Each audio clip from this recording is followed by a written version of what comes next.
My name is Steve Baldwin. It is Monday, September 11th, 2017. I am in Thurston County, Washington State, in the city of Tumwater, my brother's property. I'm a whistleblower, and this briefly is my story. After years of successfully challenging the Obama administration, the federal government, the local police, and debating people online on social media, discussing philosophy, religion, politics, apparently I caught the attention of some people at the federal, the state, and the local level. July 27, 2016, the police were waiting for me when I came off the Chehalis Western Trail in Lacey, Washington, and I was forced into a confrontation with them, and while successfully defending myself, I was then double tasered.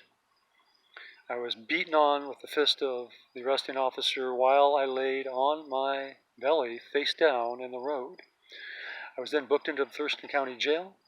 I was held there for 96 days straight. I was never arraigned before a judge in live court. I never received due process of my Fourth and Sixth Amendment rights. They used literal torture techniques that are found in prisoner of war camps: sleep deprivation, dehydration, malnutrition. And they used some type of sound dynamics torture techniques they use upon the brain, the mind, and the chemicals they would pump into my cell and or put on my food helped them with that process. The phone card they gave me dropped the phone calls I tried to make out, so literally no one, including my family, knew I was there. The only way they found out was I went through a person on the medical staff, and I pleaded with them. I said, look, my phone card doesn't work. Would you be willing to contact my family for me on my behalf and let them know I'm here? She gave me some paperwork, I signed it, and within a few days she told me that my family had been contacted. So I was expecting to be bailed out within a week or two. No.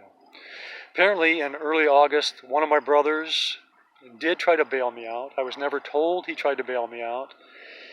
I found out later, after I was released, that the reason they gave him for not releasing me on bail, which never should have been set, which is another story, the reason they gave him for not releasing me on bail was because they said I had no address to release me to, which is ridiculous since the police were at my address to arrest me, and I had given my address to numerous people while they're in the jail, from medical staff to the guards, paperwork I'd signed and filled out. They obviously knew where I lived. And by the way, when is it our government's responsibility to keep somebody in jail because our government has said, oh, this person doesn't have an address to go home to? Are they going out and arresting all the homeless people, saying you're being arrested because you don't have an address to live at? That's ridiculous. That literally happened. So they kept me there 2 months longer after my brother tried to bail me out. And in that time, an attempt was made on my life. I was put in a cell with 2 felons, a 2-person cell with 3 people. I was forced into a confrontation with one of the inmates. I was put in a reverse chokehold. My head was beaten on a steel toilet 5 to 6 times. That's why I have this scar here, which is healing up. And then that attempt made on my life was covered up by the gentleman that eventually would become my public defender, forced on me. During that time, those 96 days there, this never went to trial, and I was never arraigned for a judge in live court. They literally worked on breaking me down, trying to get me to take a plea deal on charges which I was innocent of. They said that I was guilty of assaulting a police officer, which all I did was defend myself from an attacking officer.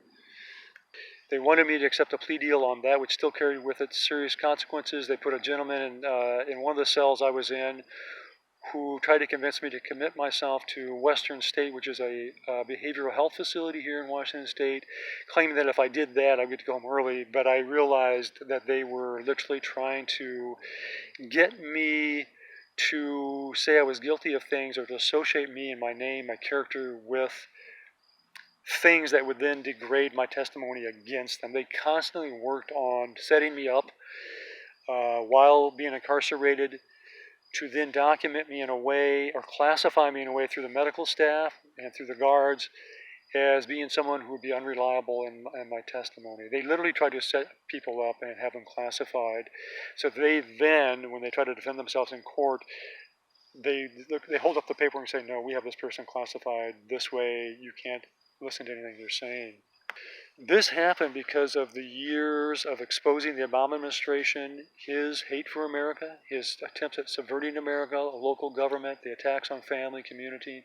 It's having a big impact on social media. At the same time, through a Twitter account, they could tell I was also challenging the local intercity transit, local police, and other entities, and the federal government contacted the local police and other entities here in this area, including eventually I learned after they gave their NSA spying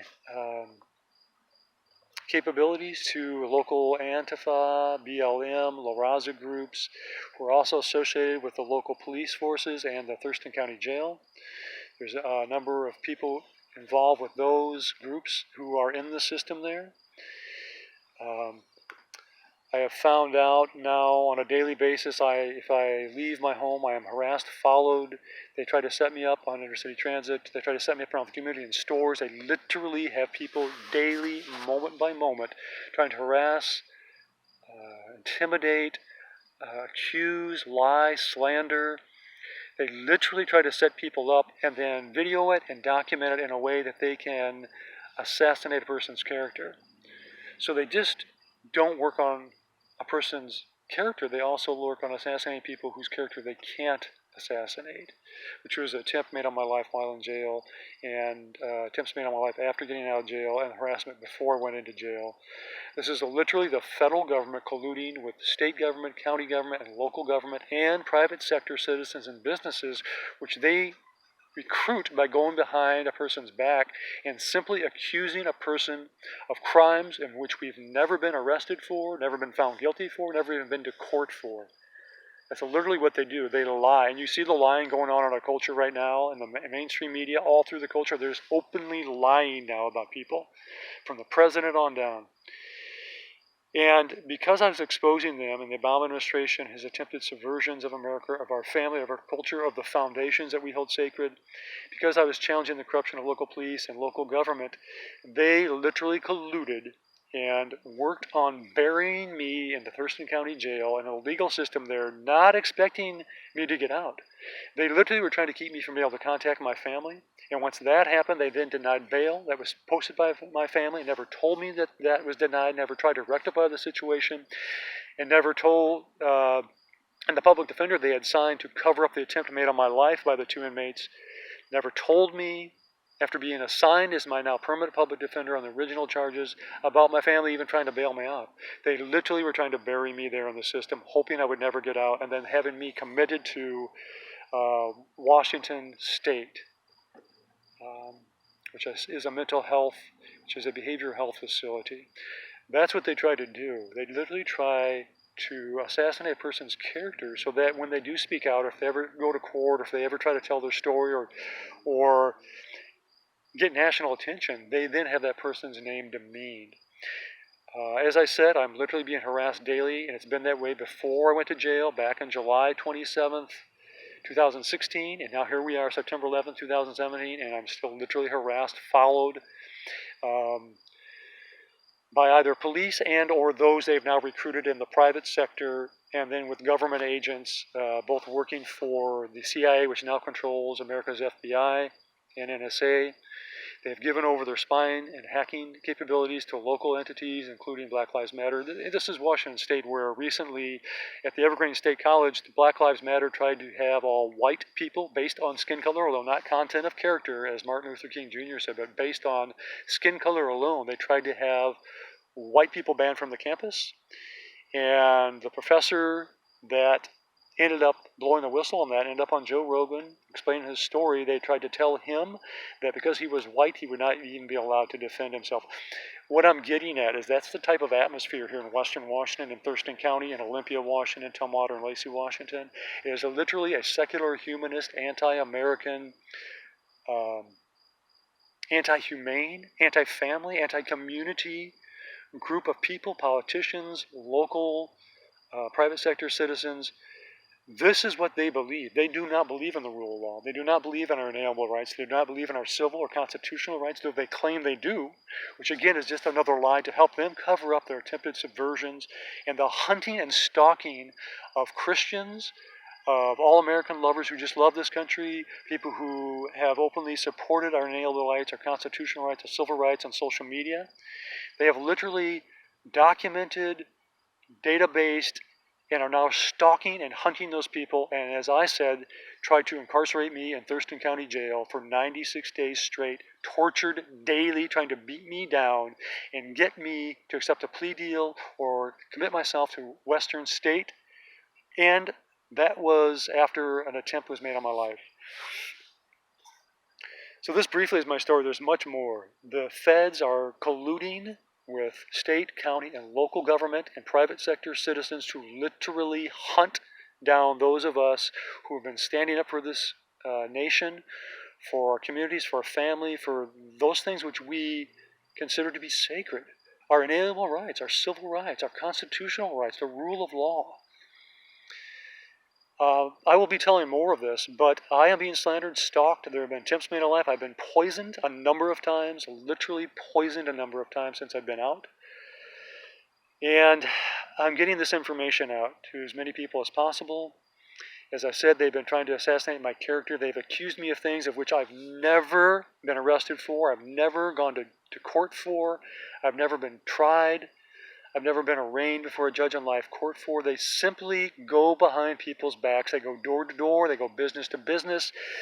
And they go to newspapers and they say, hey, you have